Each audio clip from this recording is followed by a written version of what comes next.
Hello, everyone. Good morning, good afternoon, good evening. Depending upon what time you are joining us, I would love to host you and welcome you.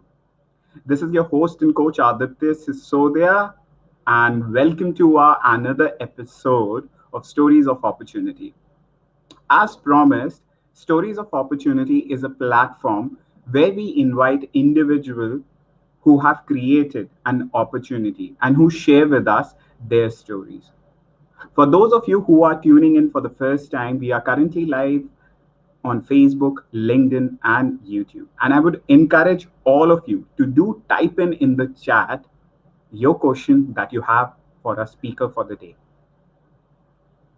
I'm a professional coach where I support organization and individual with their personal and professional performance, productivity enhancement.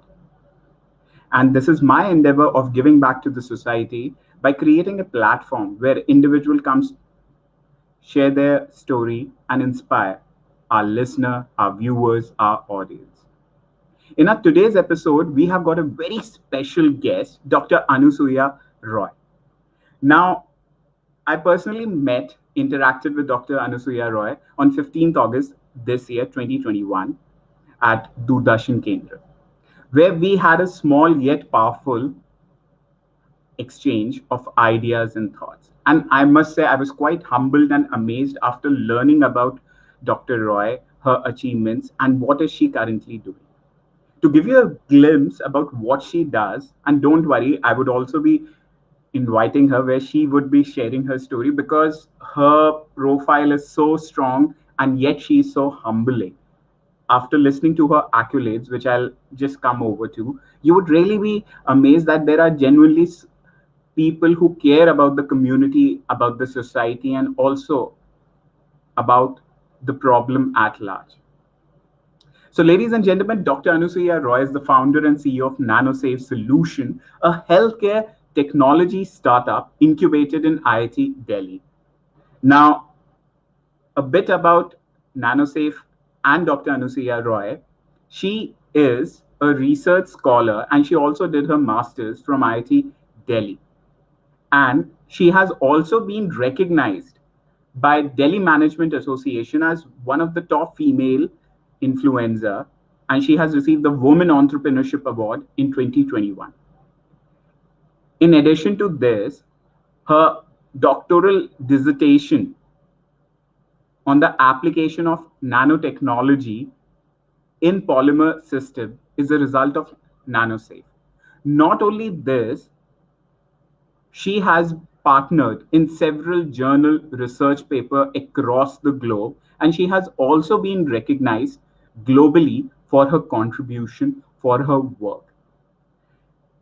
In her current capacity, where she is heading the R&D of Nanosafe solution, she would be sharing a bit about herself, about how exactly she is planning for this vision. And her work was recognized during the pandemic by the government of India. So, enough of me talking. Let's meet our speaker on the other side. So, ladies and gentlemen, I will again encourage you do comment in the chat box from where you are joining us, and any question you have for the speaker, I would love to host you. Nowadays, we are undergoing a serious crisis, serious pandemic, in which we try to avoid all kind of viruses around us, right? So whenever we are going out, we tend to apply sanitizer, and this REUSABLE sanitizer can be applied to all exposed parts of the body, not only hands. It can be applied to the arms, faces, necks, wherever there is an exposed part of the body. We can use it, we can apply it, and it will also, especially in this winter season, if you see that this alcohol based sanitizers will give more dryness and more itchiness. So as compared to that, this REUSABLE will leave this skin smooth and soft after application. A startup of IIT Delhi has made a face mask which is cheap, washable and can be reused 50 times. Ex-IITian Anasuya Roy and her team has made an antimicrobial and washable face mask named N-Safe. It is very easy to maintain it. After each usage, Wash it with cold water and mild detergent and put it outside in direct air or sunlight to dry.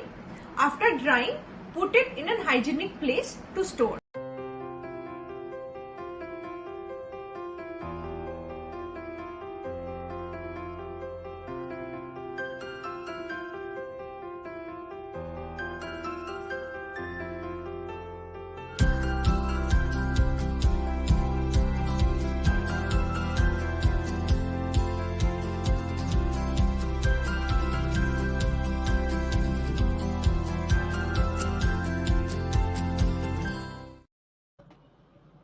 Welcome, Dr. Roy. How are you? Oh, very good evening, Aditya. Thanks for inviting me here. I'm doing great. Yeah. Great. I couldn't resist the temptation of not inviting you. We had such a thought-provoking conversation a few days back, and I really felt obliged because the enriching conversation which we had, I felt like that it is my moral obligation that we should have this online so that many other people can learn about your vision, about your experience. And thank you for supporting me with bringing this talk together. Anytime, anytime. I agree. I mean, that day at the Doordarshan, studio, we had such an interesting conversation, and it ranged from anywhere from college life to motivating students to India's economy and whatnot. And I mean, it was really powerful. Yes. Great, great. So, Dr. Roy, for our viewers and our listener who have just joined us, I'll request you if you can share a bit more about yourself, about your early academic years, formative years, and what really inspired you to get into research and then get on the commercial side of the research. Over to you. Yeah, yeah. So, Aditya, I was listening backstage about what you were telling about me, and frankly speaking, I would like to tell my viewers and all the viewers out there that it's a little overdrawn. So, let me introduce myself. So, I'm Dr. Anasuya Roy, and I did my master's as well as my PhD from IIT Delhi. I was also a DART scholar, in which I spent the second year of my master's thesis in University of Stuttgart, Germany. And basically, I was, let me use the term was, I was a researcher. I was a hardcore academician who were totally into research, R&D activities, paper publishing, journal publications and all that. Post my PhD, so I was, I think, in the final year of my PhD, and that is when people look out for job opportunities, right? And then I thought that whatever I have done in my PhD thesis as well as my master thesis as well, so would it only be like a paper bound volume? Will nothing actually come out of it? So what happens in the Indian research spaces? A lot of research, a lot of R&D activities are going on, but most of it are kind of limited to the lab space only, and there are very few people who kind of take that research out from the lab to a commercial scale where it is available for the general public. If they can experience the goodness of that research.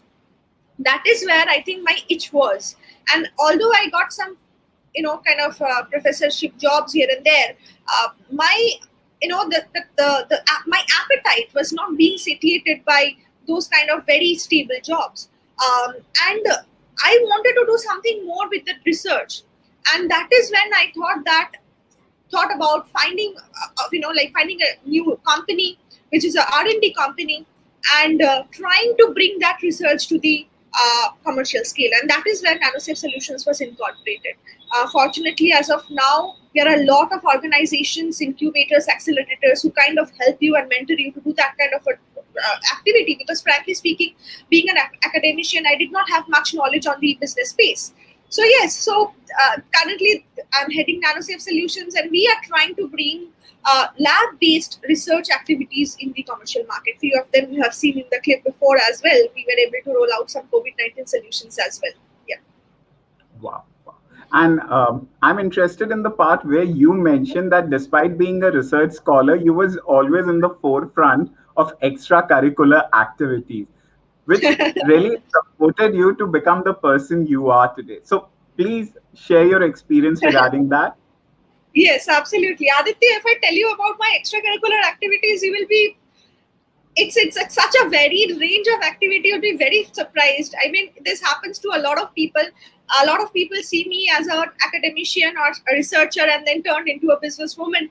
But the, I was totally interested in extracurricular right from my childhood. So I grew up in Calcutta, and so I'm a Bengali, and like all Bengalis, we are a little culture oriented.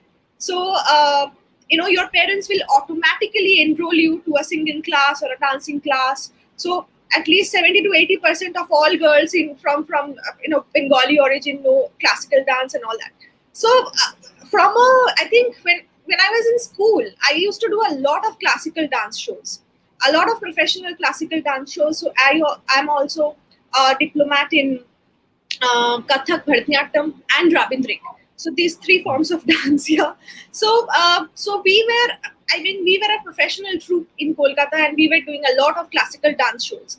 And apart from dancing, when I joined college, this is completely a different story. So when I joined college, I got interested in politics as well.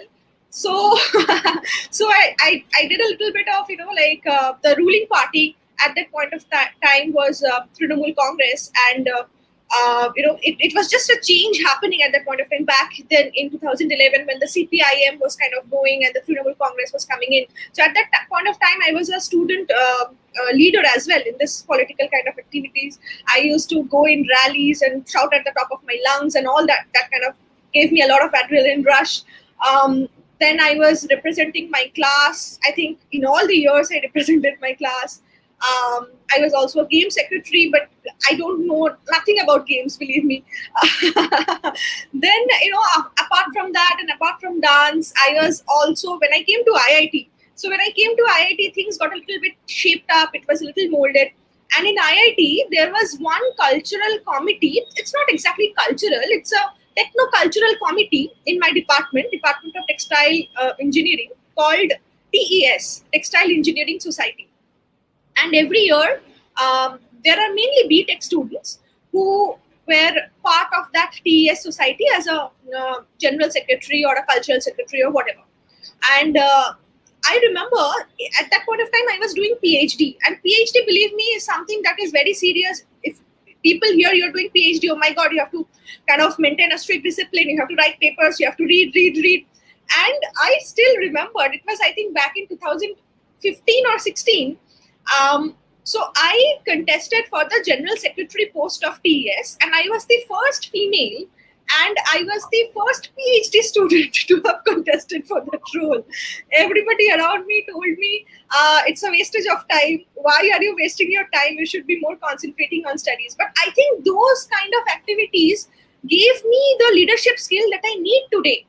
Those experiences and those crisis moments gave me enough courage and determination to face what I'm facing today. So in startups, you face challenges, struggles every day. But I'm not overwhelmed by it because I have faced many challenges back on those days when you were actually organizing something for the college. It's a matter of prestige if something goes wrong. So I think those are the experiences, a plethora of varied experiences plus lot of kind of organizational capacity kind of experience that shaped me up to what I am today. Amazing. That's really quite powerful. How you are sharing that each and every activity which you did helped you to evolve as the person you are today. Amazing. So since you mentioned about startup, my next question is that why did you choose this topic for our today's conversation? Aren't startup hyped? So please share your thoughts around this. Yes. So a lot of people tell me, oh, you're doing another startup. So I get this response a lot, and I also get this response, oh, you're in a startup. So there are kind of mixed feelings when we talk about startups. And I'll tell you why exactly startups are not hyped. Let me give a little bit of background to this particular conversation. So back in the days when we were graduating out of college, let's say in the fourth year of our bachelor's or final year of our master's, the last semester mein jo the kind of conversation that kind of it was the buzz conversation was job mil gaya kya, placement ho gaya kya. And coming out of a premier institution, coming out of from cream of institutions, which is kind of IIT, everyone has this mentality that someone else will come and give a job, offer a job, and kind of give a stable kind of a environment for them to flourish. And if that was the mentality over many years, so this was the mentality of the older generation, of course. But in our generation, a lot of things have changed. There is increased global connectivity. There is much more, kind of tech space involved, and there are a lot of things that the youth can actually do at the present moment. And I feel that instead of relying on other people to give them a job, why not we, being the cream of the society, be the cream of the kind of the academic education? Why don't we provide jobs? Why don't we offer jobs? And why not be job creator instead of seeking a job? So this is one thing, definitely, that everybody is looking for employment, but nobody is ready to kind of see where that employment will stem from. The other thing is, I feel that startups are the only organization that can that has a very structural kind of organization to it, and that can kind of boomerang India's economy as well. We are importing a lot of things as of now, especially if I talk about antimicrobial technology, which is kind of my forte and my doctoral thesis topic as well. As of now, we are importing 80 to 90% of antimicrobial technologies from abroad, from the UK, from the US. I'm asking simple question: are we not having the capacity of building those technologies here in India? And you will be surprised to know, if you look at the publications, if you look at the patents, there are thousands. Thousands is still a small number. There will be like too much of them, and but the problem is there is no one to take those technology and then try to bring it to the commercial market. Like, it will involve pilot scale trials, the regulations, certifications, etc., etc., and then you can achieve the commercial space translation. But nobody is willing to do that. So especially in the antimicrobial biological kind of technology sector, where my education is, I feel that I can bring a change. This is where I can see what my future is. This is where I can make a space, I can make a dent, and I can at least stop 50% of those import here in India. If in all the spaces, each startup take up this challenge of making available an indigenous technology, the whole scenario would change. That is my only frame of mind why I feel that startups aren't hyped. Of course, startups fail a lot. That goes without saying. But when you are failing, the person who has failed has gained a subsequent amount of knowledge and experience, which they can use to build the second startup. Of course, I mean, it's a high risk thing, so it is supposed to fail. It's not about the failure, it's about the experience that the person imbibes in and use that experience in the next startup. Yeah. Wow. You spoke about the Indian market. So talking about which, and also the career aspect, we have got a question from Niharika Singh via YouTube channel, and she is asking, what are the career opportunities of a biotechnology in nanotechnology industries? What are your thoughts? Yeah. So biotechnology, of course, is one of the booming areas because of the COVID-19 pandemic, and biotechnologists are needed everywhere in India because everybody is healthcare-based startups are somehow very common nowadays. Everybody is trying to build something centering the growth of the virus and trying to stop the spread. So especially if I talk about nanotechnology industries in India, that situation is a little bit grim. Why? Is because nanotechnology still is at its infancy. So not a lot of industries are focusing, especially out of India, are focusing on nanotechnology as a core sector. But keeping aside nanotechnology, so many startups are doing nanotechnology. So I am into nanotechnology, and I know many startups who are doing nanotechnology. But keeping aside startups, not many industries are focusing on nanotechnology because that is something very difficult to kind of implement, because the skill set is not there. the process becomes costly and therefore not cost viable.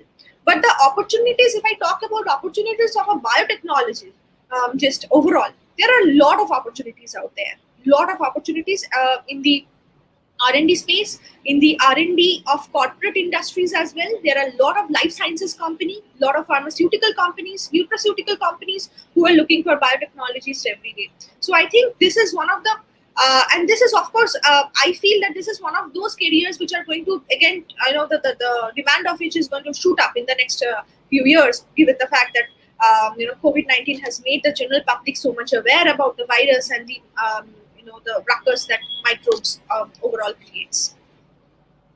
So I'll just give you a background about Niharika Singh. Niharika is currently pursuing her PhD in biotechnology, and she's currently at a crossroad where she's thinking about whether she should focus on making a career in corporate or creating a mark for herself in academics. Now the challenge is both are diverse nature, and I would also need your 2 cents out here, because corporate is like this, you have got academic experience, and academics is like this, you have got corporate experience.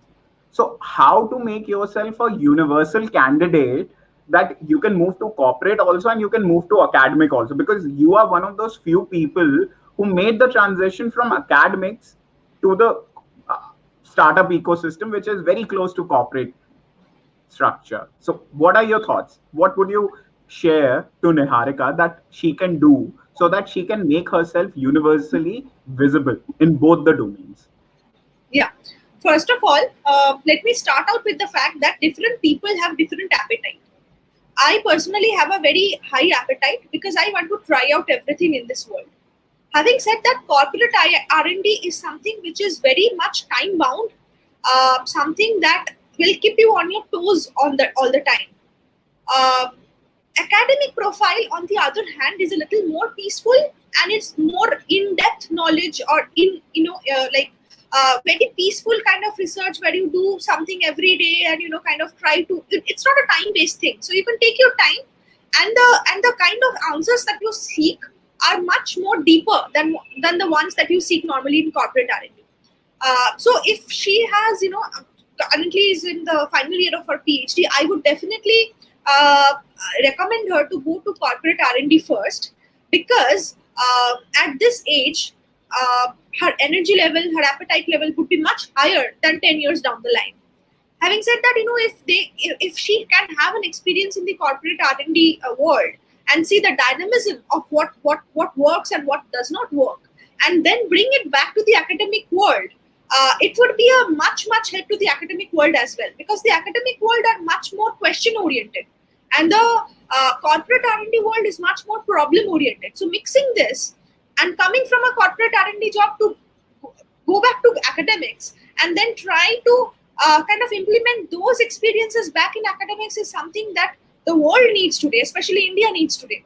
So I would definitely recommend her to go to the corporate first and then come back to the academic life. Great. Wow, that's quite a statement. Now, moving over,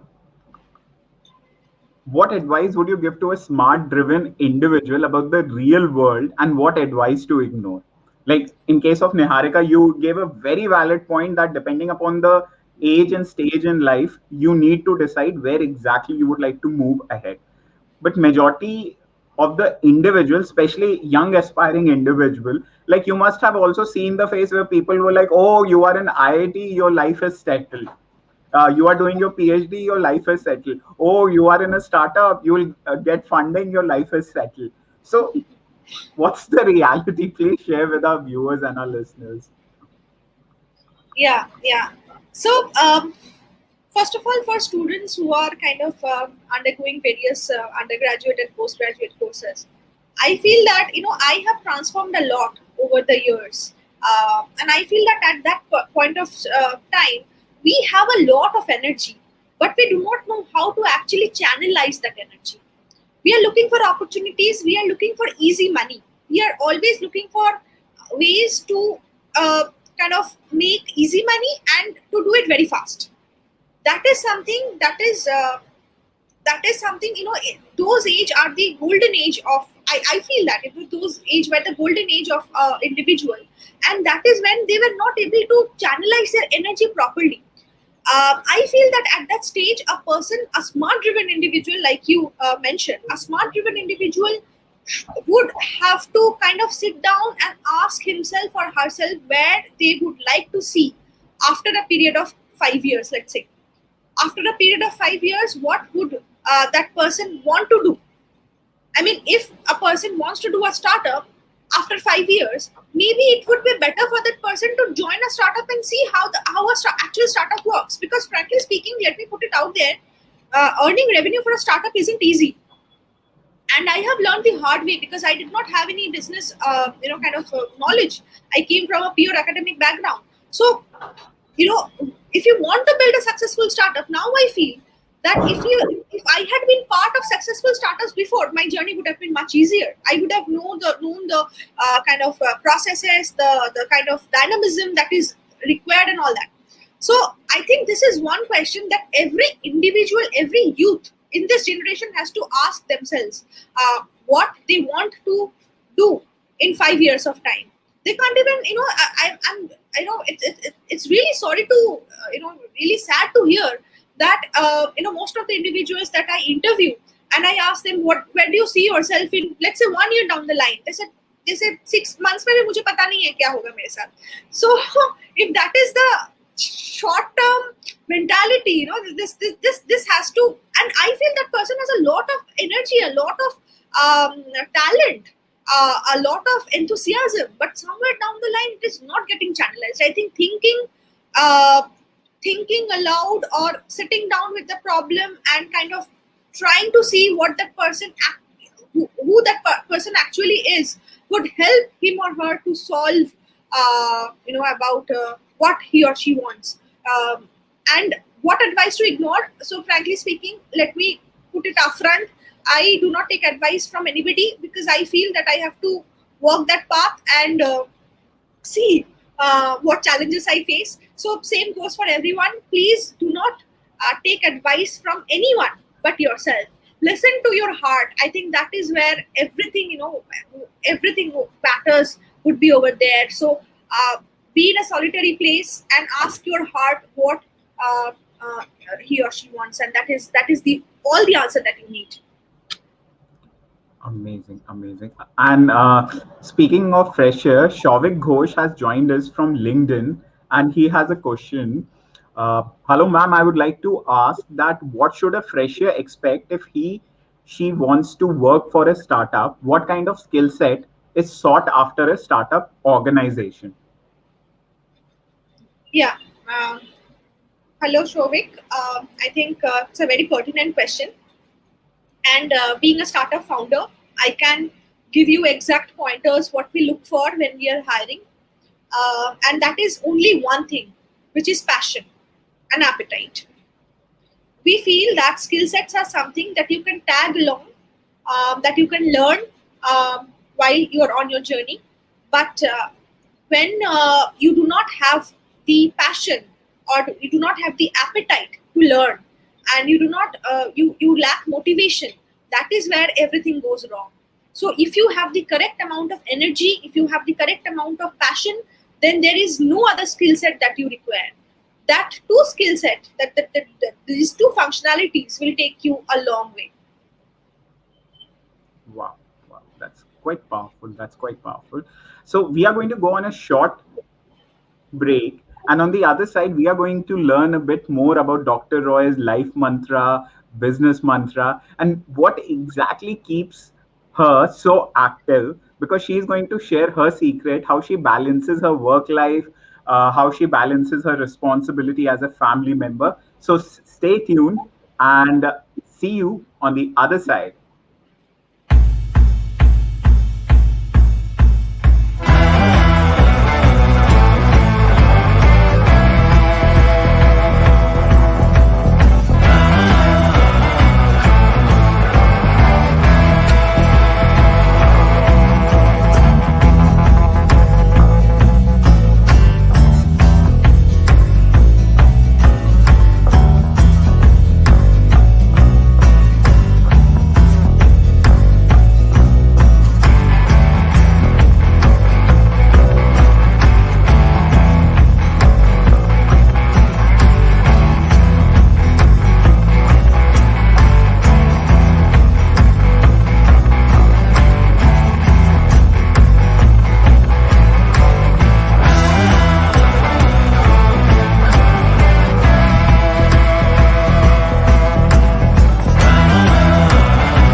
And we are back, ladies and gentlemen, uh, with our guest today, Dr. Roy.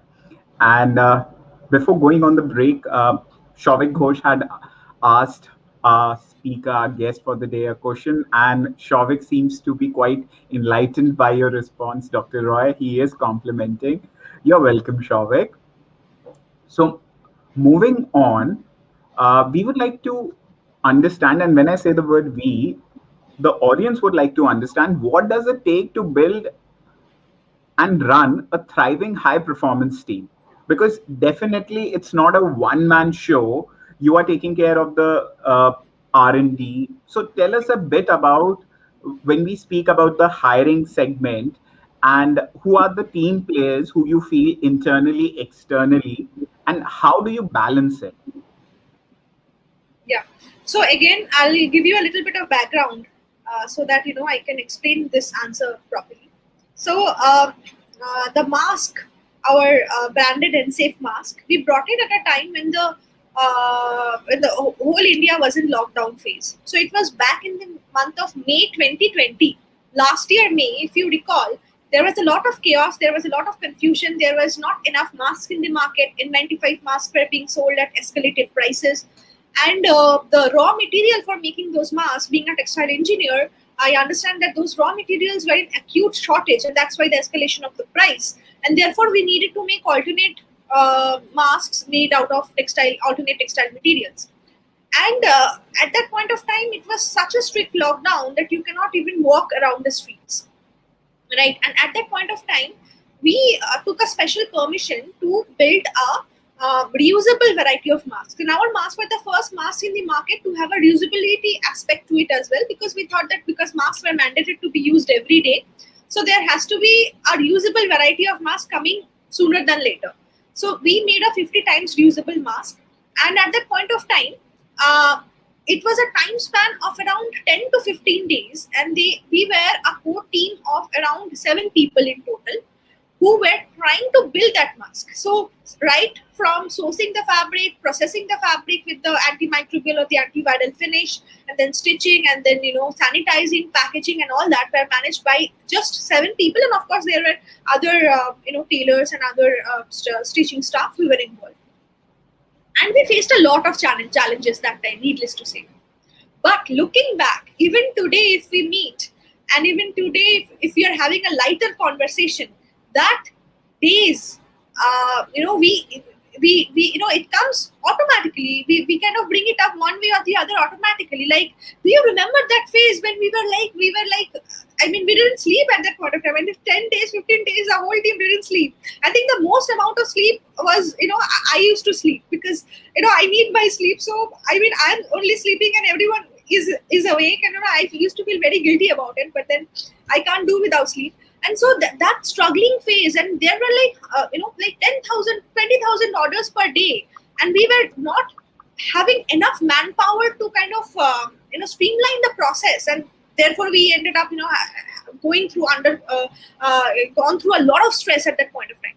But during those challenging days and during those stress points, we feel that, I personally feel this, that was the time which, made the stream stronger, which made the team like a family.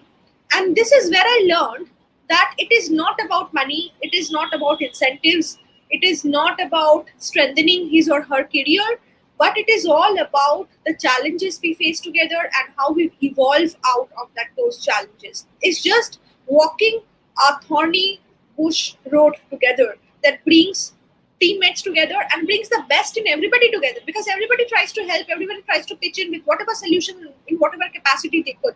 And I think, looking back, those 6 people who work with me day in and day out, I deserve a very special soft corner for them. They're still with me, and I hope that they will be with me till the end of Nanosafe. Wow, wow. So that's really thoughtful of you. And I have a very innocent, curious question. Please pardon my innocence.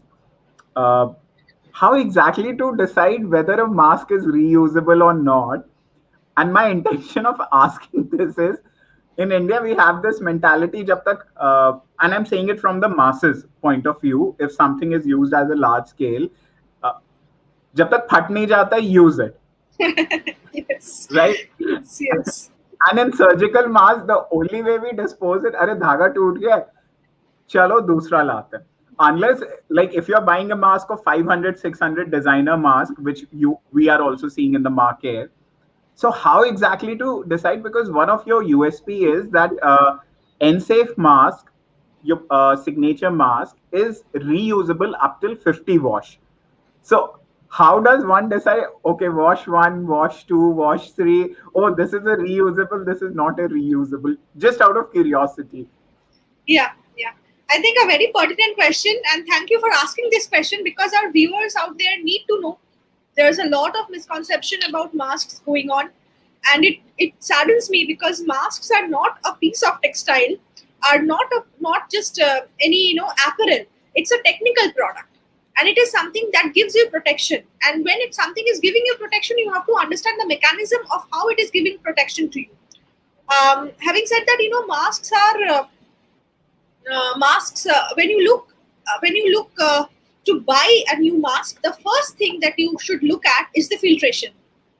Hands down, the filtration can be done at 2 points. One is 3 microns, and another is 0.3 microns. And there is a lot of misconception again that the virus is really small, less than 0.3 microns, maybe 0.1 microns. How does this particular mask act in sieving that virus? So it is not exactly a mechanical sieving process. This is not something that that you are mechanically sieving all those viruses in the mask. That it does not work like that.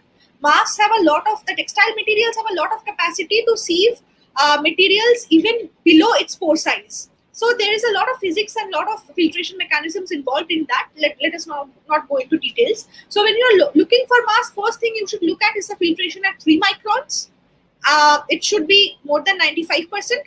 And then you look for the filtration at 0.3 microns. A lot of masks do not specify 0.3 microns, except a few surgical masks, N95 masks, those kind of specify 0.3 microns. So if it is specifying for 0.3 microns, better. If it is specifying 3 microns, okay. If it is not specifying filtration at all, please don't buy, because you are basically trying to use a mosquito net to kind of stop the virus, frankly speaking.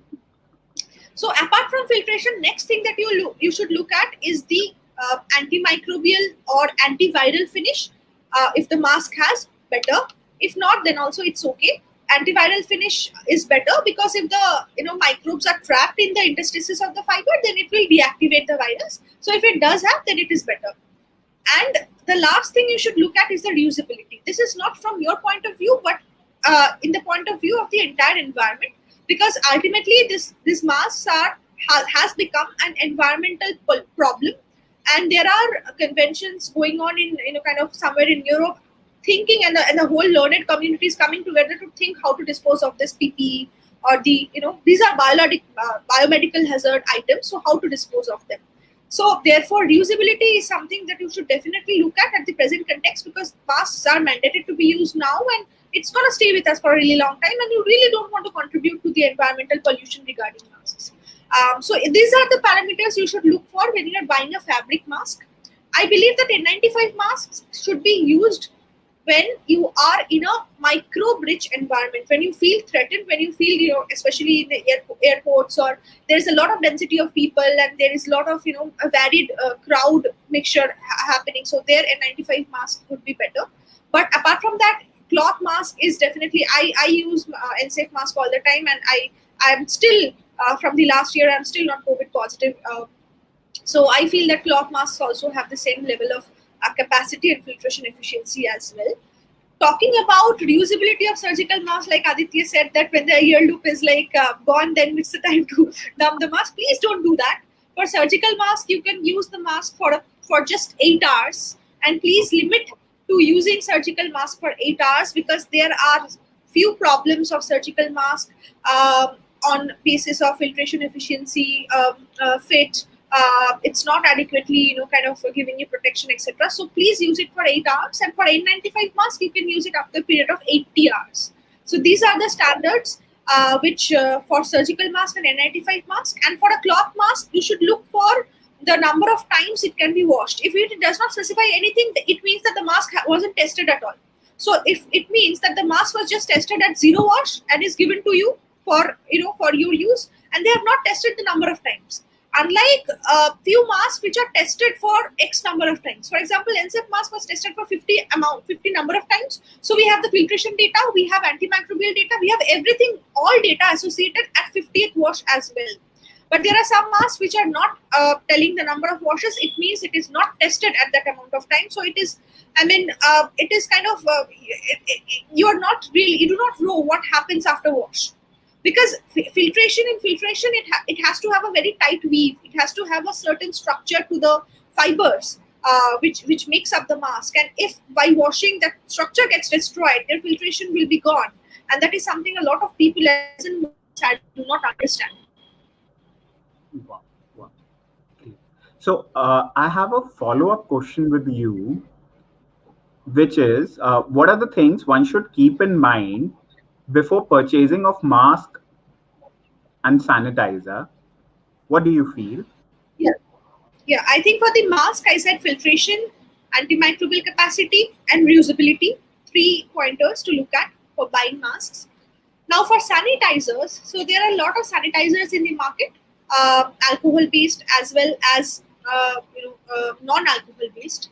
So talking about alcohol-based sanitizers, let me emphasize the fact that alcohol-based sanitizers evaporate very fast. So it has a half time on the skin for about 13 seconds, which means within 30 seconds it will evaporate. Of course, it will disinfect the skin, but nothing of that sanitizer will actually remain on the skin to give you effectiveness or give you a prolonged duration kind of a protection. Sanitizers were typically used by the medical community as well as lab staff for sanitizing their hands prior to experiment or touching any kind of microbiological contamination or load. But nowadays what has happened, because we use sanitizers all the time, it is for disinfecting, yes, but nowadays what we require is a prolonged protection. So we have made a zero alcohol sanitizer. So in the advantage of using a zero alcohol sanitizer over an alcohol sanitizer is that it will stay on the skin for a prolonged protection time. So if you apply it once, you don't have to reapply it again and again. So it remains on the skin based on the fact that it does not have any alcohol. And when you're not using alcohol, the evaporation capacity won't be that much. Therefore, it will remain on the skin. And therefore, when it remains on the skin, it will have a much prolonged duration of protection. And speaking of rub-safe sanitizer, which we launched, it can be applied on all parts of the exposed body as well. But I am not discouraging the use of alcohol-based sanitizers, because that is something that is absolutely to be used if you feel that there is a very high microbial load. For example, you touch something which you feel that might have a very high load of the virus. It is better to use an alcohol-based sanitizer, because that will have a sure shot effectivity of killing the virus. Non-alcoholic sanitizers gives a long protection, long duration of protection, but the efficacy is lower than an alcohol-based sanitizer. And tell us a bit, where can people get hands on your products? And I'm quite curious because I'm seeing that you have different masks for kids and for adults. So what's the understanding behind this? Yeah, so in the screen, if you see this NSAFE mask, this is what I've been talking about. So this was one mask that we launched right at the inception of the lockdown in May 2020. And kids mask, because we were getting a lot of inquiries about the same mask to be used in kids, we made a smaller version of that, and we rolled it out as the NSAFE kids mask. The other mask that you see is NSAFE Life. So that this is also another variety of mask. Whereas NSAFE mask is typically 50 times reusable and is a little bit on the cost is a little bit on the higher side. We wanted to roll out an affordable mask which is 20 times reusable. So we rolled out a NSAFE Life, which is 20 times reusable, as well as instead of making all the layers antimicrobial, we made the outer layer antimicrobial only. So that is the difference. So the cost we wanted to make a cheap, affordable mask, frankly speaking. Therefore, we rolled out NSAFE Life as well. Wow. And all this can be shopped on the link which is given, your website link, where people can come and purchase?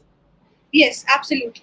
So this is the link, nanosafesolutions.com, which is our official website, and it has an e-commerce site as well.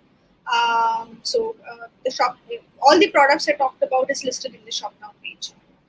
Okay. And you are also available on all the leading e-commerce platform, Flipkart, Amazon, Snapdeal.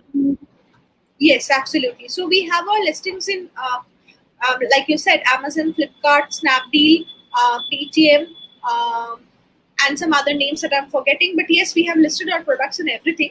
But I think our website is still the best-selling one, because at the time of our launch, the media coverages were centered around this website. So somehow the number of visitors on our website is much more higher than those kind of e-commerce platforms.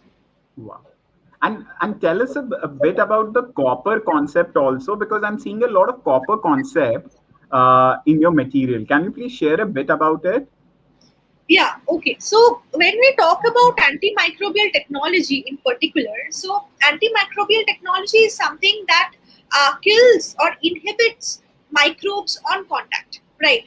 So if you look at the present market of antimicrobial, products, most of it is based out of nanosilver.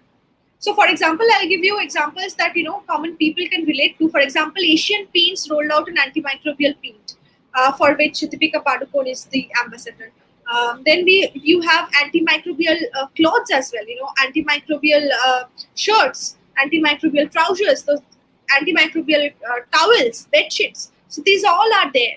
So most of them are based out of nanosilver, and these kind of nanosilver technology that this kind of companies are using are imported. Like I said, most of the technologies are imported from outside. So most of it is imported either from the European Union countries or from the UK or from the US. Having said that, these all are centered around nanosilver. Now, my doctoral dissertation was on silver, copper, zinc, titanium, etc., and a comparison of all these technologies to bring out the best in each of them. And that's where we found out that nanosilver, is a very toxic element. And in fact, a lot of toxicity issues of nanosilver has been discussed in public forum, in journals, in global community, in scientific community as well. But there are not enough alternatives that can replace nanosilver in those categories. And that is where we felt that as a antimicrobial technology, active copper would be much better as opposed to active silver. Why? Because of the plain fact that copper is also an essential micronutrient. So when you're actually using active copper, you are of course using an antimicrobial, but which is an essential nutrient as well, and therefore we used it. As you can see, we used it in water bottles as well. We used to in ancient times, people used to store water in copper vessels and copper pots in an aim to purify the water. And unfortunately, copper pots and copper jugs also came up. But the leaching of copper in such vessels are very high, and therefore it is always recommended that you can use it once a day or once in 2 days. We engineered the copper in such a way and put it in a polymer substrate such that the leaching is controlled so that it does not cross the threshold limit. Of course, copper has a threshold limit of its concentration in water, so that it does not cross the threshold limit. And also the goodness of copper as a nutrient and as well as an antimicrobial element can be justified. So this is the concept of active copper. Presently, we are trying to kind of use this technology, replace this technology in all the domains. So we have textile formulations, we have polymer intermediates, we have solutions for the paint industries, for the automotive industries, for the cosmetic industries and the likes. And we have done, over the last year, we have done at least 25 plus corporate startups tie-ups as well, which means we gave our solution to corporates which took our solutions and imbibed them in their products as well. Yes. Wow, that's quite impactful. And Shavik Ghosh has complimented. Thank you, ma'am, for sharing such a valuable information regarding usability of mask and sanitizer. I'll definitely keep the points in mind and now onwards while buying these products. You're welcome, Shavik. Great. So Shavik has another question for you. That, ma'am, what role do you think is social media playing in the present startup ecosystem? Yeah, I think this is also a very interesting question. um, I think, previously, if you look at companies, if you look at corporates, they were into digital advertisement. They were into print and electronic advertisement. So, for example, uh, corporates like, let's say, Reliance, or uh, let's say, companies who can afford to give in advertisement like Godrej or ITC, whatever. We used to see advertisements coming on the screen of a TV during a break or an ad break, or in the newspapers. So that was the general norm for advertising. Now with the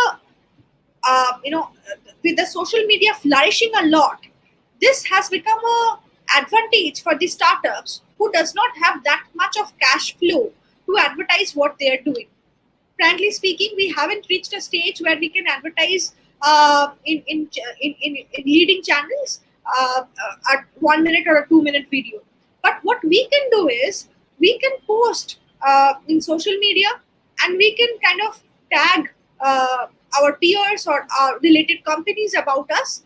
And if it is good, if it is noticeable, then you're bound to get success. So social media out there is creating a platform, is giving you a platform to basically advertise for free, if I may put it that way. And that has been a great advantage, because frankly speaking, startups do not have that much capacity. We do not have that much funds to shell out 2 lakh or a 3 lakh rupees advertisement on TV. That is something that we can use to have better things, just not for advertisement. So that is where I feel that social media definitely is playing a good role, and will play a very good role in the near future as well. Amazing, amazing. And uh, it has been an amazing conversation. Just listening to you and bouncing off ideas, I've just got uh, one or two more questions. The most important one is, how do you balance your work life? Because if you are comfortable, you are a young working mother, and you have a family, and also the team at office, it also ends up being a family. So how do you maintain your work family and your domestic family? And also, when we met few days back early in the morning, and I also complimented you, like, you are so passionate about your work that you are working around the corner. And yesterday, when we were having the conversation, you were like, Aditya, we just get 1 or 2 days, or to be more precise, 1 or 2 hours in a week where we can have peace of mind, and we know there is nothing. Unless it's a national holiday, it's a hamster wheel kind of thing. So, how exactly do you balance yourself, and what is your routine? Yeah, I think nowadays this is something that everybody is doing. So I think every alternate women out there is having a work life as well as maintaining a family life. So you know uh, initially when I was a student, I was much more unorganized, let's say. So I used to, I could have afforded to take whimsical decisions. I could have said, "Ki, this can be done later. I want to sleep now," let's say, or I want to eat now. But as I grew, I think I have become a more disciplined and a more organized person. And I think that really helped me, because we all have 24 hours a day, and that organization and that scheduling, like I schedule every little thing, because if I don't schedule, then I'll be a mess. Then I'm not able to handle everything at one go. So that kind of organization, that kind of scheduling gives me a lot of spare time. So I know that this at X time I have to do Y, at Z time I have to do A, and all that. So there, by maintaining a routine, or by disciplining myself, I think I get a lot of time to spend with my family. So I have a strict routine that whenever I come home, be it 7:30, 8:30 at night, I always take my son out. That is something that I have been doing for the last, except the lockdown part. I have been doing every day when I come back from office, and this is my routine that he knows pretty well, that if I'm home, then he's gonna get out, and we roam around for an hour or so, and then come back. And that is spending quality time. I always believe in spending quality time instead of quantity, more quantity. So that is where my quality time with my son is, and that is where I bond with him. And I think that is also also needed for me. It is not for him. I think it is more for me, because in that space I only think about him and nurturing him to grow up and all that. And after that time, if then I come back home and then I shut off the work. I'm not doing anything and I spend time with my family. And next day when I'm in office, I'm totally in office. I think that's what I do.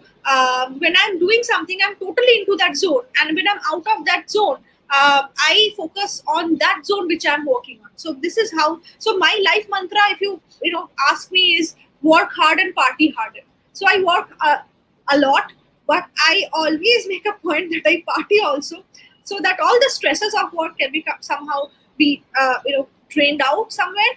And also, by giving some time to the family, it actually takes care of a lot of stress that we are dealing at work. Yeah. Wow. And my final question to you is, how can people reach out to you?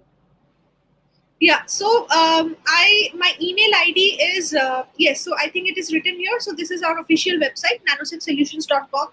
So info@nanosafesolutions.com is the email ID if you want to reach out to me. My personal email ID is anasuya@nanosafesolutions.com if you personally want to reach out to me. Yeah. Great. And also, you are currently hiring for your startup. So can you tell what kind of position are you hiring? And before applying, what do you expect from the participants who reach out to you? What kind of homework should they do? And what should they be open to? I think the first one that they should do is look into Nanosafe Solutions website and see what we are doing. I feel there is a lot of people who bluntly comes to me and it says I need a job and said, do you know about Nanosafe Solutions? He said, no, I don't know. So the first thing you should do is look into the website and see what kind of work we are doing. I am hiring for the role of operations manager, who will kind of be an on-field kind of a job in which mainly the operations and logistics of the company, for all the products has to be taken care of. So what I'm looking for, very frankly speaking and very bluntly out there, is I'm looking for passionate individuals who can work with me for a really long time. That is all that I need. I don't need any skill set. I don't go behind degrees and qualifications, because I think that mentality has to change in India at least. We give a lot of focus on educational qualifications and all that, but that is something that fortunately startups are not very kind of is kind of focused on. So yes, passionate individuals and ready to channelize that very potent energy and talent into doing something useful for the society. Wow, that's really amazing and quite thoughtful of you. So ladies and gentlemen, if you are looking for a career in the current pandemic, you just heard Dr. Roy share her heart out that she's really looking for people who are passionate. And so just go out, do your homework, reach out to the website and just check it out. So Dr. Roy, before we wrap up our today's segment, I would just like to understand, how was your today's experience and what are your final words before we wrap up our today's segment? I think, Aditya, it feels really nice to be on a live show. I haven't done live shows a lot, a few here and there, but today was definitely something that I really enjoyed. Being Sunday evening, and I all I had was a heart-to-heart conversation. Whatever I said was straight from the heart, and I really liked this kind of conversation. And I feel that people should converse more and more. Somewhere we are, again, a backside of Indian mentality. Somewhere we are all bottled up and we are all running in this rat race to achieve something, I don't know what. And we seldom sit down and talk and have a heart-to-heart conversation. Not like this live show. Maybe with your partner, maybe with your friends, maybe with long-lost colleagues, with whom you are not in touch with for the last few years because of lockdown or whatever. So heart-to-heart conversation is something that people do not do at this present moment, and definitely love doing it with you, because I was just sharing whatever my life experiences was, and if I am able to inculcate or ignite some of the viewers out there, then my job is done. Definitely, the way you shared some basic hygienic tips in such a practical times, because it wasn't all gas.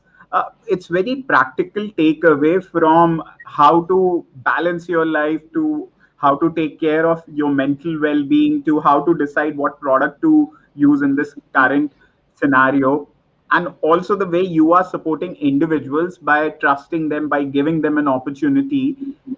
It, for me personally, it has been a learning and an I would say uh, quite a mastermind session for me, Dr. Roy.